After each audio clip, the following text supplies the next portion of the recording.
Bukod sa mga probinsya ng Davao del Norte at Davao de Oro, nagdeklara na rin ng state of calamity ang Davao Oriental dahil sa tindi ng epekto ng shear line na naranasan sa Davao Region nitong nakaraang linggo. Ayon sa provincial government ng Davao Oriental, umabot sa 64,313 na mga pamilya ang naapektuhan ng masamang panahon sa kanilang probinsya.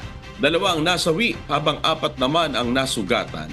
Umabot naman sa 113.1 million peso ang naging pinsala sa agrikultura.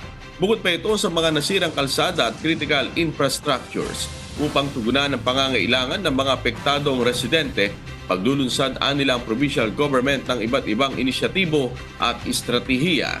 Nagpaalala naman ang lokal na pamahalaan sa ipinatutupad na price freeze sa basic commodities habang umiiral ang state of calamity sa nabanggit na lalawigan.